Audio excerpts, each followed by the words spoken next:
Good morning. Welcome to Friday. I'd just like to point out that I've not been wearing the same shirt for 3 days. That I'm working away. So here I am recording this on Wednesday. But actually, where I will be while you are hearing it is in Kings Lynn, running a training event. So I'm not as grubby as you might think. Today's chapter from Andrew and the Magic Giveash ometer is the Belfast Connection, and this is another continuation of the family story, and it does kind of open up a few avenues of investigation into what sort of people the family were, and how much ADHD was probably a contributing factor. So, the Belfast Connection. I think there was probably quite a lot of ADHD in the White Houses. My dad could never settle down, and clearly neither could his parents. Let's just look at Keith John Whitehouse for a little while. When I was little, he was the best fun you could ever hope for from a dad. He was always making stuff, fireplaces, furniture, toys, and the most intricate model ships, galleons you have ever seen in your life. An immense talent. Sadly, he quite quickly became a man who liked a lot to drink. Oh well. My guess is that he never really got over leaving the army, where, from what I can gather, he had a heck of a lot of fun.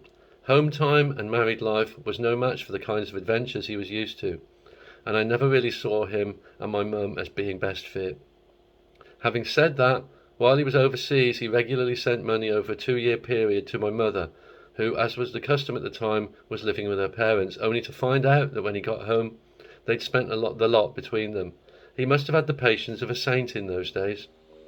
My maternal grandmother, Maisie, and maternal grandfather, Herbie, were high up on the list of people I liked. Both from the Presbyterian side of Belfast, they came over in the 1930s as economic migrants to work on the railways, and they were typical salt-of-the-earth, hard-working, underpaid people, honest as the day was long, except for when they were ripping off my dad's life savings. Maisie had been married before Herbie, but her first husband was a bad sort, a big drinker. This unnamed bounder very quickly drank himself to death, probably in an attempt to be able to live with Maisie, who was quite the tour de force. Anyway, Herbie was driving the horse-drawn hearse at John Doe's funeral, and as an opportunist after my own heart, asked the grieving widow out on a date, and off they trotted to England.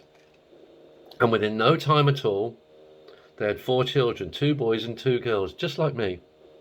As a couple, they were inspirational. I don't think I've ever seen anyone quite so much in love. Herbie died in 1976, aged 66, just a few months into his retirement as a result of being knocked off his bicycle by a lorry. Following this, Maisie just withered away.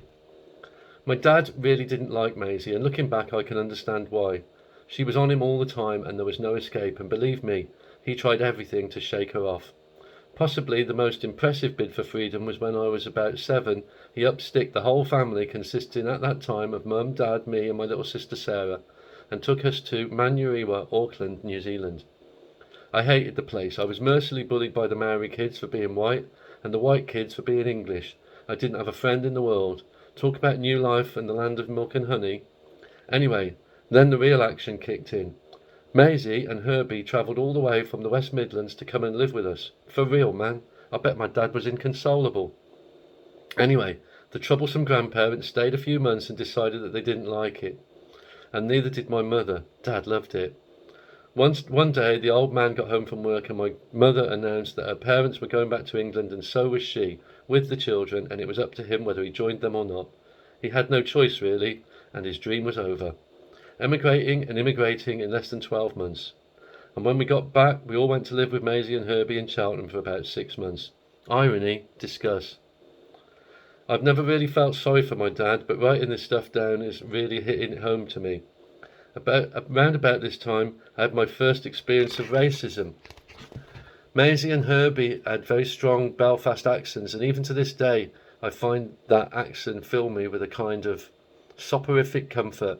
But this was the 70s, and we were smack in the middle of a conflict we called the Troubles, and an Irish accent was not the best resource to have in anyone's toolbox in England. A lot of people thought that anyone who spoke like that was probably a terrorist.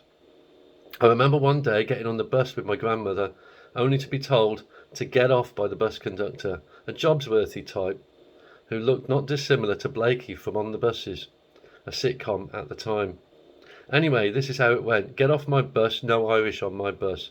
Having lived in England for 40 years, Maisie was understandably a bit miffed, to say the least. However, the thing that annoyed her the most was being called Irish. As a Northern Irish Protestant, she would describe her cultural identity as British. Strange thing was, nobody said a dicky bird. Not one person intervened to help out the older lady with her grandson being victimised. Sometime later, my dad and Herbie went to visit Marlene in her council flat in Clapham, and she wouldn't let him in because he was Irish. I wonder, how much of this kind of abuse my grandparents had to put up with in their life? Does humanity never learn? In those days, Herbie worked at the Whitbread Brewery, which was just at the back of Cheltenham Lower High Street. This was ironic, because for religious reasons he wouldn't drink. He used to get an allowance of 2 bottles of beer a day. Fortunately, my dad was always happy to yumph them down for the greater good. The brewery had a huge workforce of Irish, all of whom were known as Paddy or Mick. I remember one day somebody had collected up a load of pairs of Whitbread brown wellies and laid them out in front of Sainsbury's with a sign that read, "Get your Irish dancing shoes here." I remember that we thought it was funny at the time, but now I realise that it was the tip of a bigger problem. Thank you for listening. That was the Belfast Connection. Tomorrow we're going to talk about the Whitehouse brothers. So, hope you're enjoying the book still. Andrew and the Magic Giveash ometer, and I'll see you soon for the next little reading. Look after yourselves, friends.